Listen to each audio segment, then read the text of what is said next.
Alright, chemistry students, here we go on the final lesson of Unit 10, where we take a look at Dalton's law of partial pressures. So we want you to be able to state Dalton's law and then apply Dalton's law of partial pressures to describe the composition of a mixture of gases. So a lot of times, whether we want it or not, we end up with mixtures of gases. So we need to understand that each gas in the mixture contributes something to the pressure. And if we're looking at just the pressure of a specific gas in the mixture, then we can use the law of partial pressures to remove the pressures or figure out what the pressure contribution is of the gases that we don't really care about. And so let's get started with this and you'll see what we mean.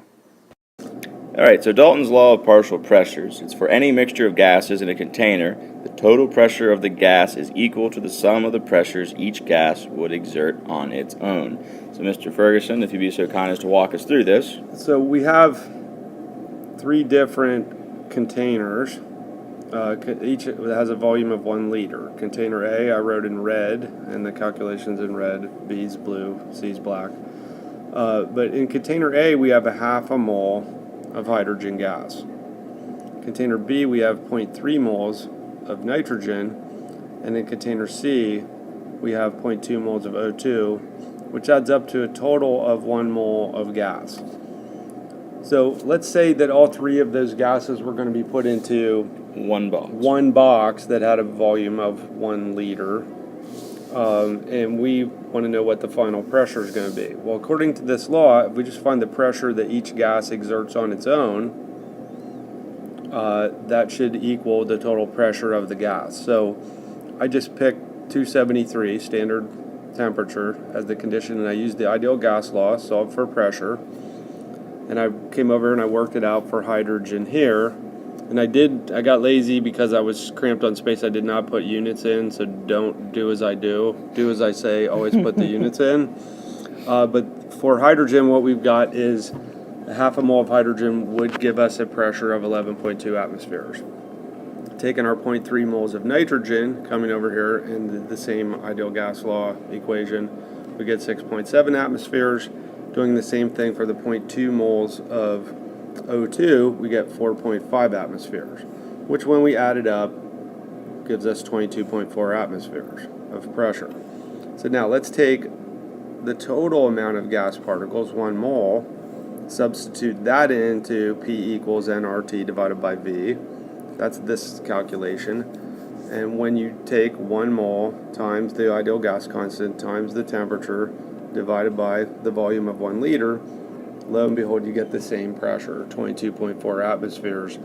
So it works. And I think that was, when you have a mixture of gases, this kind of lets you figure out what the contribution of each gas is to the overall total pressure. And that's the use of this law. It's one of the uses. So let's take a look at an example problem on the next page.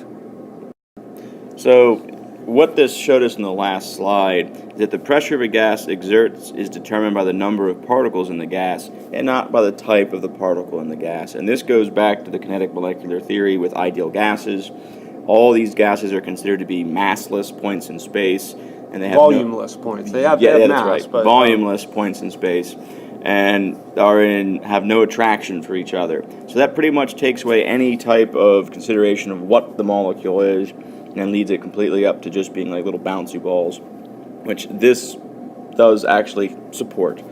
So the sample problem we're going to look at is problem 2 in our packet on page 50. So if I was you could go right to page 50 and kind of work this out in the space there. Yes. And that because we're going to be assigning the rest of those problems to you, so you'd have kind of an example to go from. So we have 2 flasks that are connected by a valve. Flask 1 has a volume of 5 liters and it contains a nitrogen at pressure of 0.75 atmospheres. Flask 2 is a volume of 8 liters and it contains oxygen at a pressure of 1.25 atmospheres. When the valve opens, the gases will mix, so we need to predict the final pressure.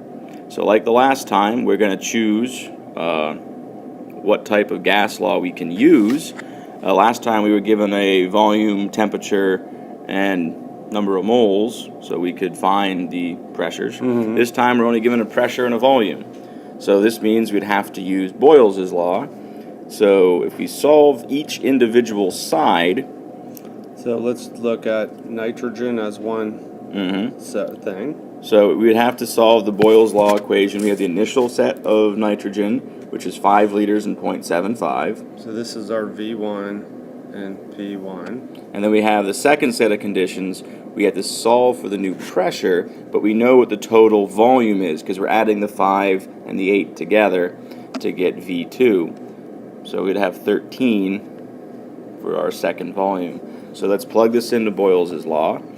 So the pressure of just the nitrogen is going to be equal to P1 V1 divided by V2. Which when you plug the numbers in, turns out to be 5 liters times Yes, we have 5 liters times 0.75 atmospheres, 0.75. and then divided by both of the volumes combined, which would be 13. Liters. And we get an answer of 0.288. And then you do the same for oxygen. And I know what you might be wondering. Well, why did you make it one significant figure? Like I went 3 there. Well, this is an intermediate answer, so I don't want to over round that. I usually go at least a couple of digits beyond where I'm going to be rounding it to 1 at the end. But for right now, let's not call it 0.3. I'm going to call it 0.288. Okay. We'll do the rounding at the end. So the next view for the oxygen, we're just going to kind of skip right ahead and set up the numbers, I believe, would be fastest and easiest Same in this equation. case. Same equation as before. So it's going to be 8 liters. Because that's the initial volume of the oxygen. Times 1.25 atmospheres, which is its initial pressure. Divided by the total volume again. Still 13 liters. And you hit equals on that, and it's 0.769. 769 atmospheres. So now we just have to add these together. So summing them up should be the pressure of the mixed gas. Yep. So what we have is 1.057 atmospheres, which of course, using correct sig figs, would be simply 1 atmosphere. So again, these laws require you to decide which gas law you're going to have to use.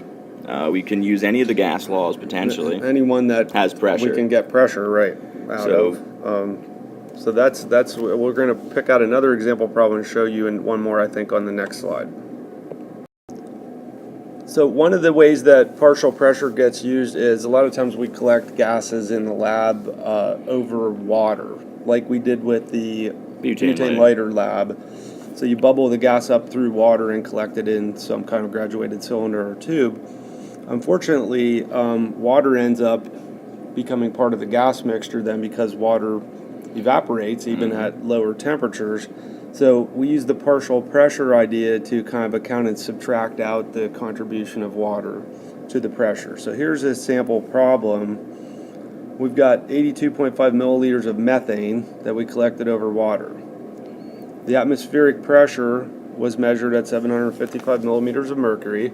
So that's the pressure of the gas inside the collection tube. And the temperature that day was 28 degrees Celsius. So we're supposed to find out the pressure of the dry methane. So Mr. Hunter, why don't you walk us through how to do one of these? Well, this is surprisingly an easy problem. It's much like the one we did on that we said, the butane lighter. The main thing we have to look at first is the temperature at which the water is at. And if it's a 28 degrees day, we're just going to assume the water is also 28 degrees. And up here in this chart we provided, you see the 28 degrees Celsius, and next to that, it's 28.3 torr. That's telling you that there is 28.3 torr of pressure of water in whatever sample that you're dealing with. So of that total pressure for the day, inside of that udiometer that we used, you would have to take the atmospheric pressure and subtract from that the pressure of the water to figure out the methane's partial pressure. So what Mr. Ferguson just wrote here was the atmospheric pressure equals the sum of the two gases that we currently have, methane and water. We know the total atmospheric pressure to be 755 millimeters of mercury. And we know the water's pressure to be 28.3. So we can easily subtract these away from each other, and you'll find that the final answer is just an easy problem, and it comes out to be 726.7 with using proper addition and subtraction rules, which would be 727, because the least known, precise yeah, place is value. that ones place. So that would be the mass, or not the mass, that would be the pressure of methane inside of that. So this is a really easy gas law problem. They come in all shapes and sizes and difficulty levels. So just be wary of them. We'll try to help you the best we can with these. So have a good night. All right, so we're going to try a post-video question, and it's in two parts. So at least I think you can try the first part, and if you're having trouble beyond that, then we'll see, and we'll work on it in class. So we've got a reaction that's yielding carbon dioxide, and it's bubbled through the aqueous reaction mixture, which means it's going to pick up some water along the way. So you're going to have a mixture of water vapor and carbon dioxide. There's your volume of gas. Here's the temperature.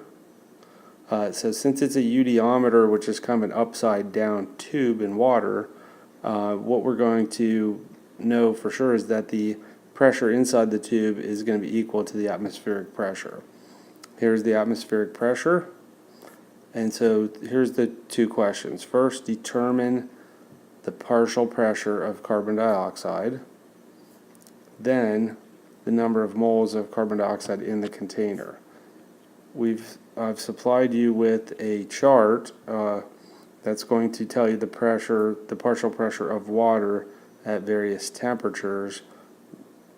So you can use that to get your partial pressure of water, and then see if you can calculate the partial pressure of carbon dioxide, and try to give the second one a shot as well. Give it a try. We'll talk about it next time.